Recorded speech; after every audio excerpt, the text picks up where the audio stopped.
할렐루야. 그리스도의 몸된 교회와 성도라는 제목으로 오늘 에베소서 말씀을 전하도록 하겠습니다. 여러분, 왜 하나님께서는 이 땅 가운데 교회를 세우셨을까요? 왜 하나님께서는 이 땅 가운데 교회를 세우셨고 이 교회에 대한 교회를 이 땅 가운데 세우신 그 목적이 무엇일까요? 이 질문에 대한 대답이 에베소서에 나와 있습니다. 에베소서의 핵심이 교회론이죠. 우리 화면을 한번 띄워주시겠습니까?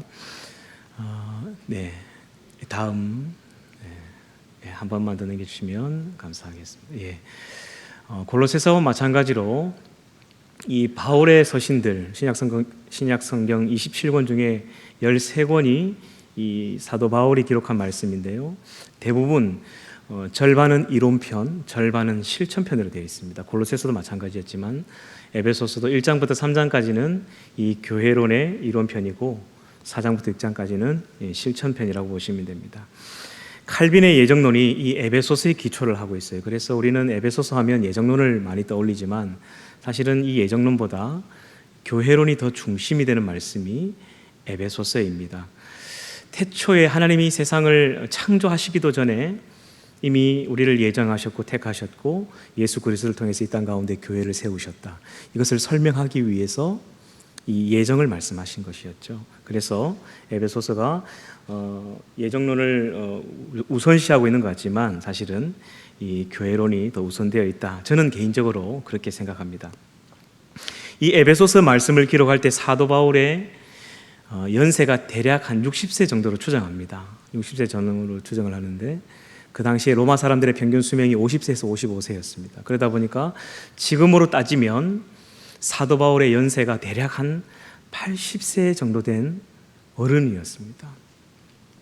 80세 정도 된 이 노인이 복음을 전하다가 가이사라에 한 2년 정도 투옥되었고 그리고 로마로 끌려오는 가운데 6개월 정도 호송 기간을 거쳤고 그리고 여기 로마에 가택 연금된 것이 한 1년, 대략 이 에베소서를 기록할 때가 감옥에 투옥된 지 4년째쯤이었습니다.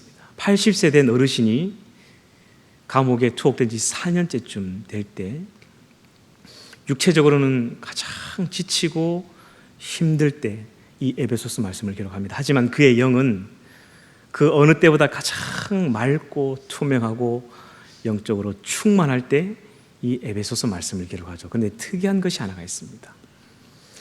사도 바울은 지금까지 이 에베소서 앞에 기록한 많은 서신들 중에 단 한 번도 교회론을 다룬 적이 없습니다. 사도 바울은 오직 주님의 재림만을 이야기를 했죠.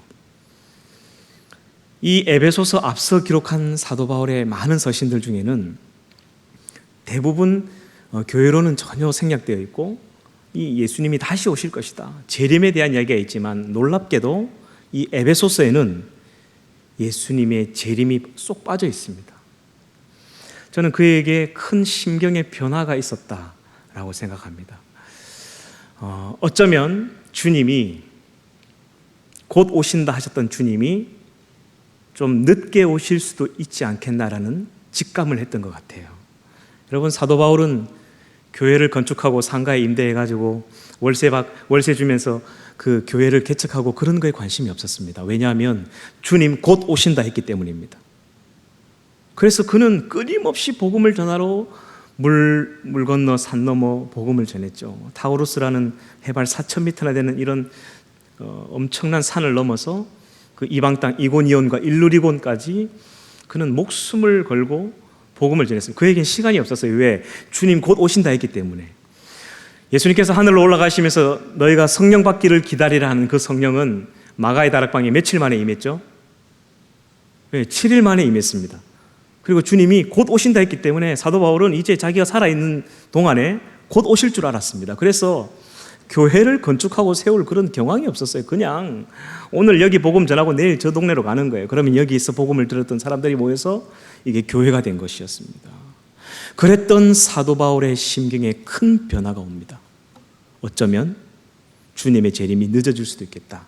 그것을 직감한 말씀이 에베소서 2장 7절에 나와 있습니다. 아주 중요한 말씀이기 때문에 우리 한번 살펴보면서 우리 좀 줄을 꺼놔 주셨으면 좋겠습니다. 에베소서 2장 7절입니다. 우리 같이 한번 읽어볼까요? 시작. 이는 그리스도 예수 안에서 우리에게 자비하심으로써 그 은혜의 지극히 풍성함을 오는 여러 세대에 나타내려 하십니다. 예수 그리스도의 은혜가 지금 내 세대뿐만 아니라 어쩌면 내가 죽고 내 다음 세대 그리고 그 다음 여러 세대에 나타날 수도 있겠다라는 생각을 한 거예요. 왜 이런 직감을 가졌는지 정확한 이유는 알 수 없습니다. 그러나 제가 생각해 볼 때 두 가지 이유가 있었을 것 같아요. 복음을 전하다 보니까 끊임없이 새로운 마을이, 새로운 땅이 나오는 거예요. 그래서 땅끝까지 복음을 전하려면 아직 어쩌면 주님이 오실 때가 지연되지 않겠나라는 생각을 했던 것이고, 또 하나는 뭐냐면 그의 영이 가장 맑을 때, 눈만 감으면 면류관이 반짝반짝 보이고 할 때, 하나님의 지혜와 영이 충만할 때 하나님께서 이 비밀을 깨닫게 해주시지 않았을까, 그런 생각을 합니다. 그래서 그가 지금까지는 나는 한 번도 다루지 않았던 교회론을 다루어서 지나왔던 교회들, 그리고 지금 세워져 있는 교회들을 든든히 세우기 위해서 이 말씀을 기록합니다. 그리고 들려오는 소문들이 네로 황제의 박해가 시작되면서 수많은 크리스찬들이 다시금 유대교로 돌아가고 수많은 사람들이 하나님을 버리면서 떠나는 일들이 벌어지는 거예요. 그리고 영지주의가 교회를 어지럽히면서 수많은 이단들이 교회를 흔들고 있는 거예요. 성도들을 빼가고. 그래서 안 되겠다, 교회를 다시금 든든히 세워야 되겠다라는 마음을 먹고 이 에베소서 말씀을 기록하게 된 것이죠. 사도 바울이 말하는 교회론이 무엇인지, 하나님은 왜 이 땅 가운데 교회를 세우셨는지, 그리고 교회와 성도는 어떤 존재인지 오늘 말씀을 통해서 한번 살펴보려고 합니다. 여러분 1장 3절을 한번 펴보시기 바랍니다. 1장 3절 같이 한번 읽겠습니다. 찬송하리로다 하나님 곧 우리 주 예수 그리스도의 아버지께서 그리스도 안에서 하늘에 속한 모든 신령한 복을 우리에게 주시되. 연세가 80세나 되신 상태에서 4년 동안 감옥에 투옥되어 있는 양반이 그 입에서 찬송이 나옵니다. 찬송하리로다. 그리고 그가 신령한 복 7가지를 깨닫게 됩니다. 그 감옥에서. 이런 큰 하늘의 신령한 복을 받은 사람들이 바로 성도고, 그 성도들의 모임이 바로 거룩한 교회구나라는 걸 깨닫게 된 것이죠. 그 7가지 이 신령한 복을 오늘 제가 말씀을 전할 텐데 잘 챙겨 가셔야 됩니다. 오늘 여러분은 새벽부터 일어나셔서 일부 예배 오신다고 수고 많으셨습니다. 수지 맞으셨습니다. 7가지 복 잘 챙겨 가시기 바랍니다. 하나님이 성경에 우리에게 주신다고 약속하신 복들이 많죠. 아브라함을 통해서 약속하신 복도 있고, 성경에 많은 사람들을 통해서 주신다고 약속한 복들이 있어요. 이런 복들은 우리가 잘 챙겨 먹어야 되는 것입니다. 7가지 복. 첫 번째 복은 4절에 나옵니다. 4절 말씀 제가 읽겠습니다. 곧 창세전에 그리스도 안에서 우리를 택하사 우리로 사랑 안에서 그 앞에 거룩하고 흠이 없게 하시려고. 창세전에 이미 우리를 택하셨다는 거예요. 그리고 두 번째, 세 번째가 5절에 나옵니다. 그 기쁘신 뜻대로 우리를 예정하사 예수 그리스도로 말미암아 자기의 아들들이 되게 하셨다. 그러니까 이 첫 번째, 두 번째, 세 번째는 뭐냐면 이미 이 세상을 창조하기도 전에 우리를 이미 택하셨는데, 택하신 거로 끝난 게 아니라 시간이 흘러 내가 이 땅에 태어나고, 그리고 누군가의 복음을 듣고 부모님을 통해서나 친구를 통해서나 주변의 전도자를 통해서 복음을 들어서 여기 이 교회로 인도했다는 거예요. 그리고 교회로 데려와서 그냥 신앙생활만 하는 게 아니라 하나님의 자녀가 되는 이 하늘의 신령한 복을 주셨다는 거예요. 할렐루야. 여러분, 현재 통계에 따르면 전 세계 인구가 73억입니다. 그 중에 기독교 인구가 몇 프로나 될까요? 기독교와 천주교를 합해서 기독교 인구를 31%로 봅니다. 전 세계 인구 중에. 그러나 저는 이 수치는 아무런 의미가 없다라고 생각합니다. 실제로 예수 그리스도를 나의 구주로 고백하고 예수 그리스도를 믿고 주일날 예배를 드리고 신앙생활하는 분들이 저는 한 1% 정도밖에 되지 않을 것이다. 저는 개인적으로 그렇게 생각합니다. 1%. 여러분 73억 중에 1%만이 여기 앉아 있을 수 있습니다. 1%. 73억 중에 1%만이 하나님이 이 세상을 창조하기도 전에 택하시고 때가 되어 여기까지 부르시고 하나님의 아들이 되게 하셨다는 거예요. 이것을 사도 바울이 이 감옥에서 깨닫고 그 입에서 찬송이 터져나오는 게 찬송하리로다. 네 번째 복이 6절에 나옵니다. 6절 같이 한번 읽어보겠습니다. 시작. 이는 그가 사랑하시는 자 안에서 우리에게 거저 주시는 바 그 은혜의 영광을 찬송하게 하려는 것이라. 아멘. 하나님을 찬양할 수 있는 특권을 주셨다는 거예요. 에이, 목사님, 뭐 찬양하는 아무나 할 수 있죠. 그게 뭔 특권입니까? 아닙니다, 여러분. 여러분 보고 절에 가가지고 연보를 하는데 1시간 동안 앉아 있어 보라면 거기서 같이 연보를 할 수 있겠습니까? 예수 안 믿는 사람도 마찬가지예요. 그 입에서 찬양이 나오는 게 쉽지 않습니다. 여러분, 제가 군대에서 이제 제대를 하기 4개월을 앞두고 제 밑에 보호간심사병 애가 한 명이 들어왔어요. 보호간심사병은 그 전에 부대에서 자살을 하려 했다거나 적응을 못하고 왕따를 당하거나 구타를 당해서 얘가 탈영을 했다거나 이런 아이들을 보호간심사병이라고 합니다. 전역하기 4개월을 앞두고 제대 말년에 가랑잎도 조심하라는 그 시기에 보호간심생이 제 밑으로 왔어요. 제가 중대장님을 찾아갔습니다. 아이, 어떻게 이런 애를 제 밑에 보냅니까? 네밖에 없다, 네가 맡아라. 그래가지고 전역을 4개월 앞두고 보호간심사병이 제 밑에 왔어요. 주일이 돼가지고 이제 종교 행사를 가야 됩니다. 3곳 중에 하나를 가야 돼. 천주교, 불교, 기독교. 어디 갈래? 물어보니까 기독교 간다는 거예요. 그래서 이제 데리고 갔어요. 잘 됐다. 나도 교회 다닌다 하면서 이제 데리고 갔습니다. 예배를 드리는데 딱 시작하니까 5분 만에 애가 뒤로 나가는 거예요. 혼자서 절대 행동하면 안 됩니다. 특히 제가 있었던 부대가 최전방에 있었던 전방 부대였기 때문에 반드시 3명이서 움직여야 되는 곳인데 갑자기 애가 튀어나가는 거예요. 그래서 급하게 따라 나갔습니다. 열아, 너 왜 그러냐? 혼자 다니면 안 돼. 그러니까 숨을 못 쉬겠다는 거예요.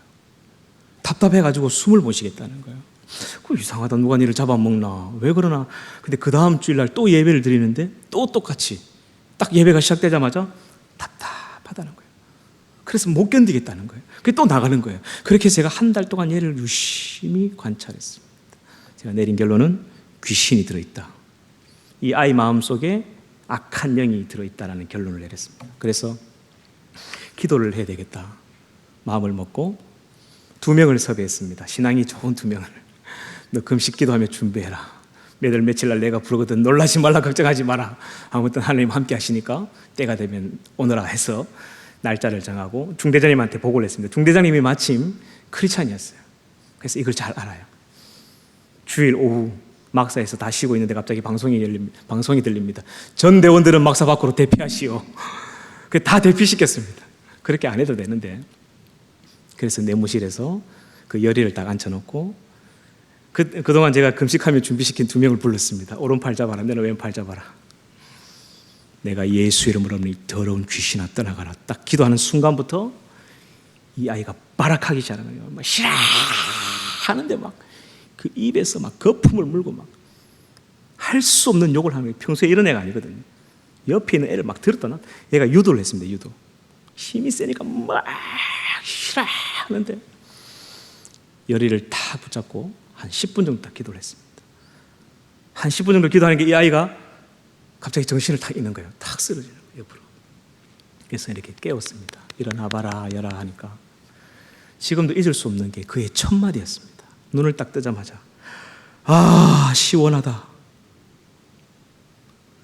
아, 시원하다. 이게 첫 마디였습니다. 그동안 무슨 일이 있었나 자초지종을 물었어요. 알고 보니까 이 아이가 대구 팔공산의 유명한 무당의 아들이었습니다. 아버지가 군대 가기 전에 점을 쳤는데 군대 들어가서 6개월이 되는 그날 밤에 큰 우환을 당한다는 거예요. 그래서 아들을 군대 안 보내려고 했다는 거예요. 어쩔 수 없이 이제 군대를 왔는데 정말로 이 짝대기 하나에서 2개로 진급하는 2등병에서 1병으로 진급하는 그날 밤에 총기다 옆에서 잠을 자는데 뭐가 시커먼 게 나와서 자기를 덮치더라는 거예요. 그때부터 병이 생겼습니다. 2가지. 악성 빈혈과 구토증세. 얘가 유도를 한 만큼 유도 유망주였습니다. 정말 건강했는데 갑자기 그날 이후부터 이 이유를 알 수 없는 구토증세. 조금만 가면 픽 쓰러지는 거예요. 조금만 가면 픽 쓰러지는 거예요. 그러니까 위에 있는 고참들이 어떻게 생각하겠어요? 훈련할 만하면 픽 쓰러지고 청소시키면 갑자기 하다가 막 구토 나온다고 화장실 가고 싫어하죠. 그러면서 막 고참들이 막 괴롭혔던 것 같아요. 병원에 가봐도 아무런 원인이 없습니다. 정상이에요. 못 견디고 자살을 하려고 했어요. 그러다가 실패하고 제 밑으로 옮게 된 것이었습니다. 그리고 그때부터 이 아이가 자기 속에 있었던 이 스트레스와 이것 때문에 머리가 깨질 듯이 아팠는데 딱 기도받고 나는 그 순간 첫 마디가 시원하다. 놀라운 것은요, 그때부터 구토 증세가 사라졌습니다. 그날로부터 빈혈 증세가 사라졌습니다. 그날 밤 자기 아버지한테 전화가 걸려왔습니다. 그 전방이었기 때문에 부대로 전화가 걸어오는 게 쉽지 않습니다. 지금처럼 핸드폰을 들고 다닐 수 있는 시대가 아닙니다. 그 전방으로 연결해서 전화가 걸려온 거예요. 아버지가 이렇게 이야기하더라고요. 너 무슨 일 있지? 그 아버지와 통화하면서 열이가 이런 이야기를 했대요. 아빠, 나 이제 예수님 믿을 거야. 아빠, 나 이제 다른 신은 안 믿을 거야. 그 이야기를 자기가 했다는 거예요. 그리고 그 다음 주일부터 이제 교회를 가는데요, 1시간이 뭡니까? 예배를 마쳐도 막사로 안 돌아가려고 해요. 애가 막 드럼도 치고 싶어 하고 5분도 못 참던 애가 찬양하면 그 소리가 듣기 싫어서 밖으로 뛰쳐나가던 애가 1시간 동안 예배를 드리는 거예요. 이 지난주까지 이 수요리가 맞나 싶을 정도로. 여러분, 찬양은 아무나 할 수 있는 게 아닙니다. 하나님이 주신 특권입니다. 할렐루야. 어느 날 내 입에 찬양이 끊쳐지고 계속 트로트가 내 나이가 어때서 이런 게 나온다면 목사님한테 빨리 전달을 해야 됩니다. 빨리 신방을 가야 됩니다. 영적으로 굉장히 위험한 상황인 거예요. 우리 가정교회 성도 중에 한 명이 컬러링이 갑자기 가요로 바뀌었다. 빨리 목사님한테 심각한 상황을 전달해야 됩니다. 왜냐하면 이게 영적인 문제이기 때문이에요. 찬양은 특권입니다. 아무나 할 수 있는 게 아닙니다. 할렐루야. 주님 내게 호흡 주시는 그날까지 마음껏 찬양하며 예배할 수 있는 저와 여러분이 되길 축원합니다. 5번째 복이 7절에 나옵니다. 7절 말씀 같이 한번 읽어보겠습니다. 시작. 우리는 그리스도 안에서 그의 은혜의 풍성함을 따라 그의 피로 말미암아 속량 곧 죄사함을 받은. 지난주에 속량에 대한 말씀을 드렸죠. 자, 6번째가 8절 9절에 나옵니다. 한 번 더 같이 읽어주시기 바랍니다. 시작. 이는 그가 모든 지혜와 총명을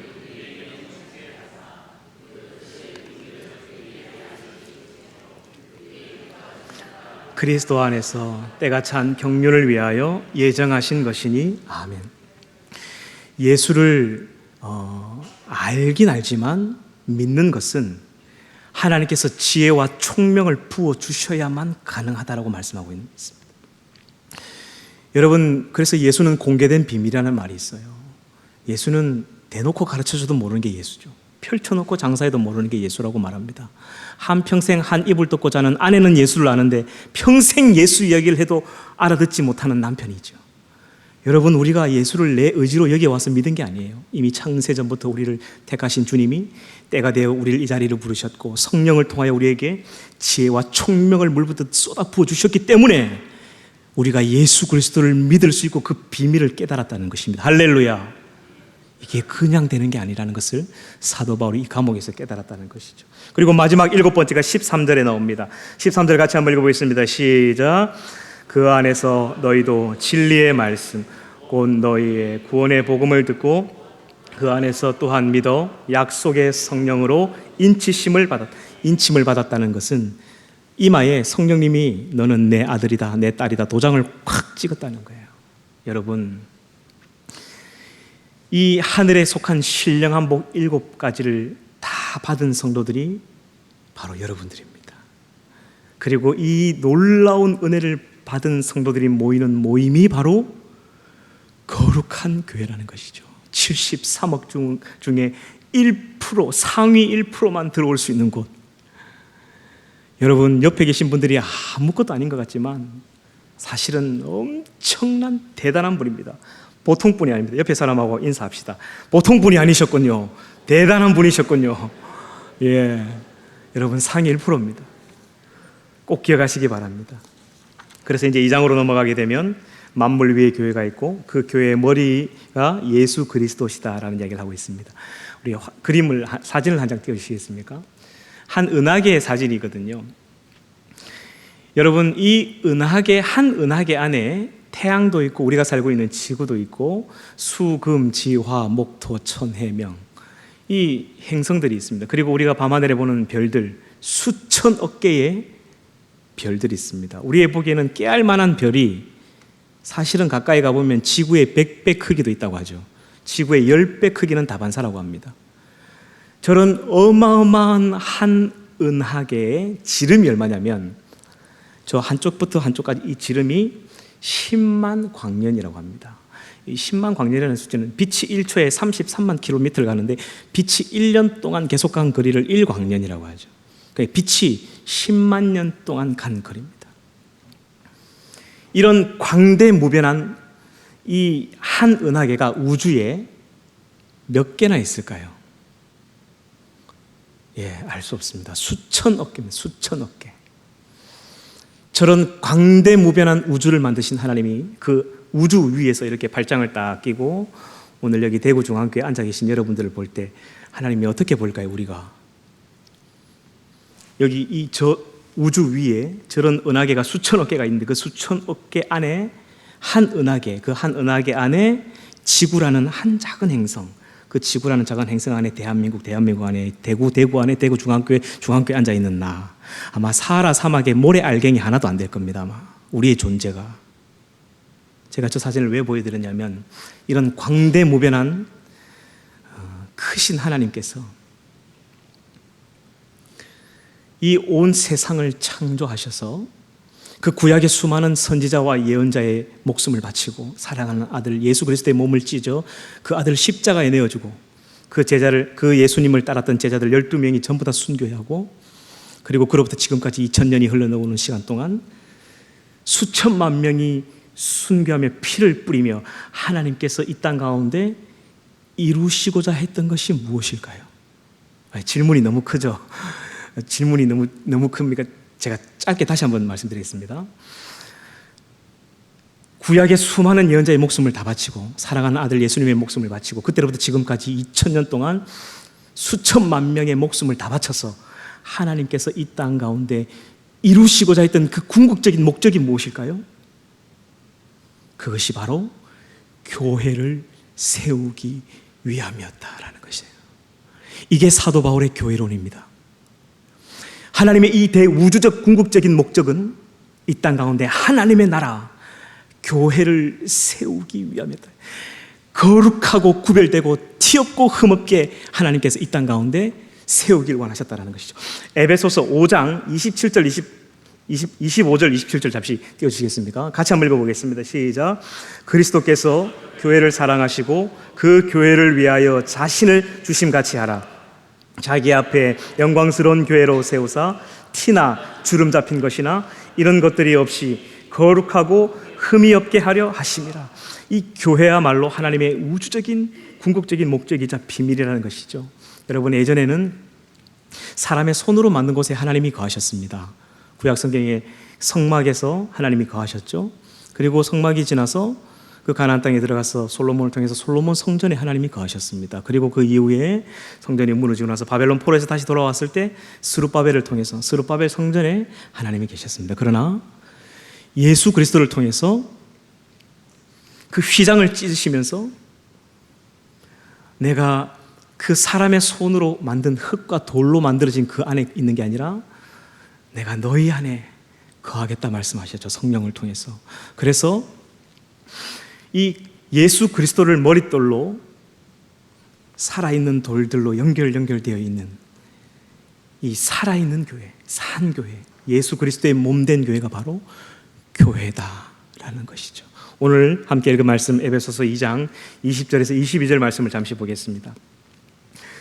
제가 읽어드리겠습니다. 너희는 사도들과 선지자들의 죽음으로 이루시고자 했던 그 터 위에 세우심을 입은 자라고 말씀하고 계시죠. 그리고 그 성전의 머릿돌은 그리스도 예수께서 친히 모퉁이 돌이 되셨다라고 말씀하십니다. 21절에 그래서 성도들은 예수 그리스도 안에서 살아있는 돌로 서로 연결되어 주 안에서 성전이 되어가고 22절 너희도 성령 안에서 하나님이 거하실 처소가 되기 위하여 그리스도 예수 안에서 함께 지어져 가느니라.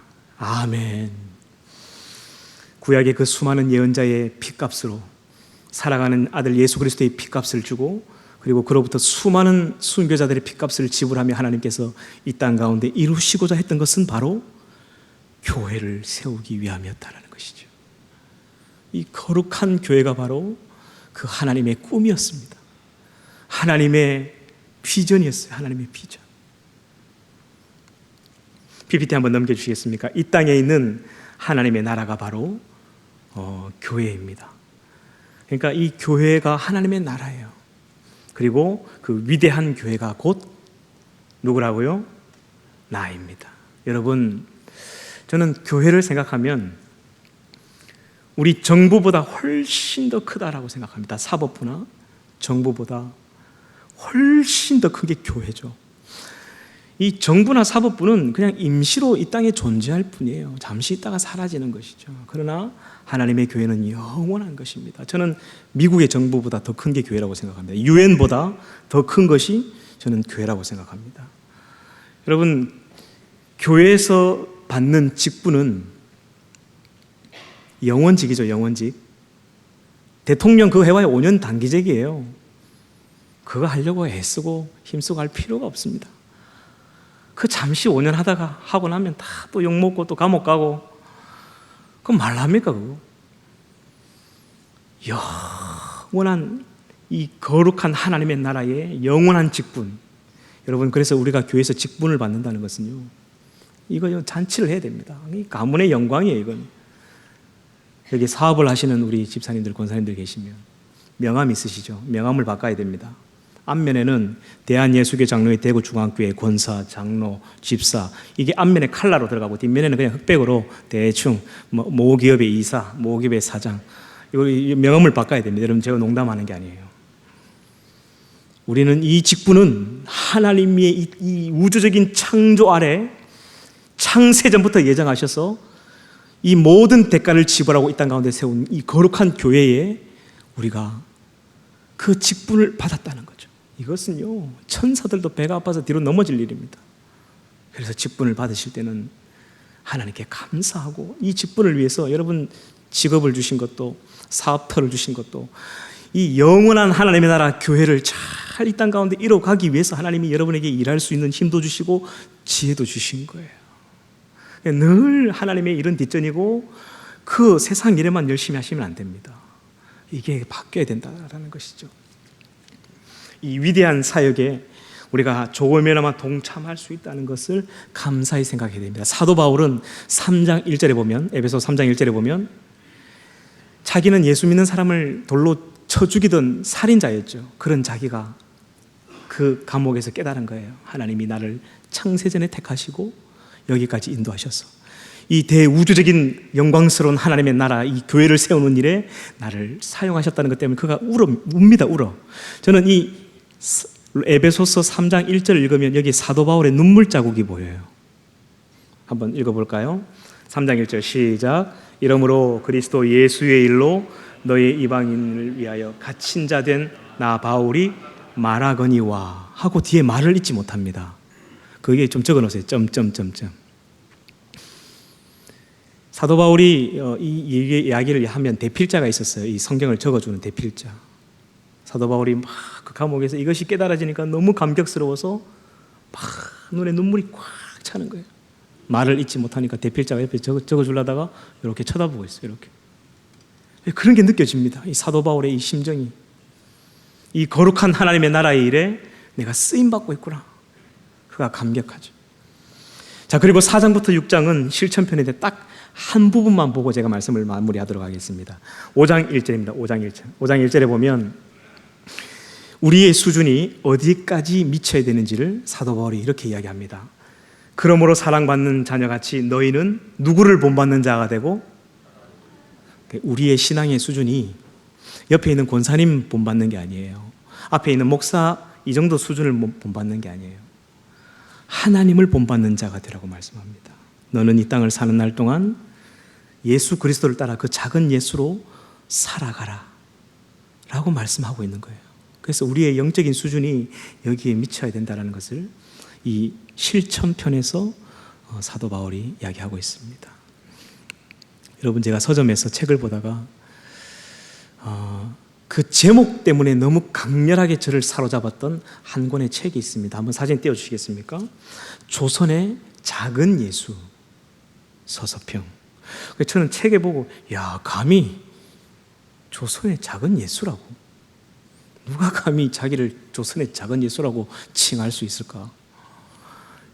책의 제목이 너무 강렬하기도 하고 또 어떻게 살았길래 작은 예수라는 이 칭호를 받았을까 궁금하기도 해서 이 책을 읽어봤습니다. 한 장만 더 넘겨주시면, 이 책은 32살의 꽃다운 나이에 조선으로 와서 54세 22년 동안 순교하기까지 13명의 아이를 양자로 삼아서 결혼하지 않고 한평생 살았던 엘리자베스 요한나 셰핑의 이야기입니다.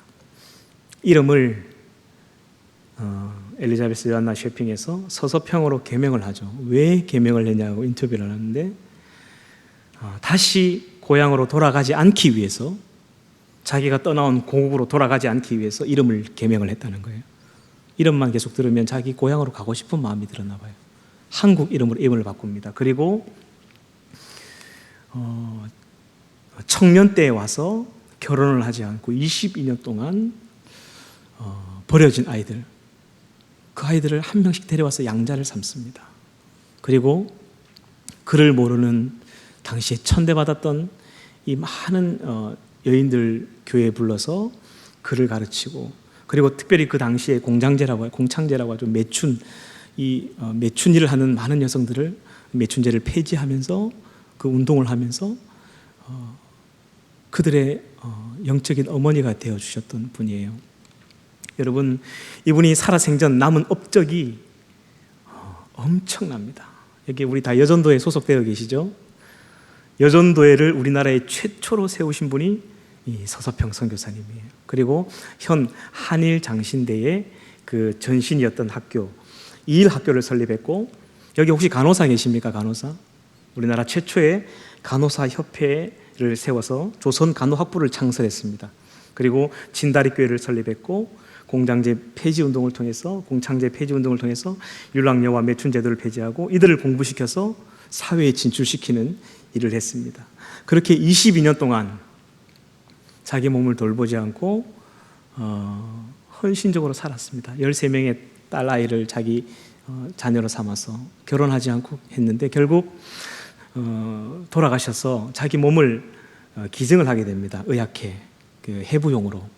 그래서 해부하면서 이제 그 죽은 사인이 밝혀졌는데 영양실조였어요. 먹지 못해서.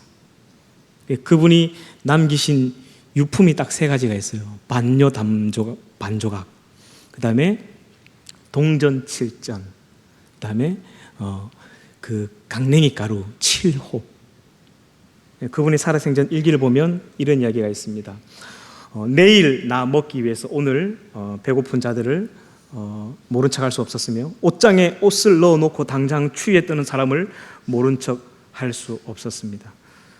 늘 입고 다녔던 옷이 누렇게 바랜 목양목 저고리, 검은 통치마, 남자 검정 고무신을 신고 보리밥에 된장국을 먹었던 소박한 삶을 살다가 영양실조로 돌아가셨습니다. 이분이 돌아가셨을 때 광주가 울음바다가 됐다는 말이 있습니다.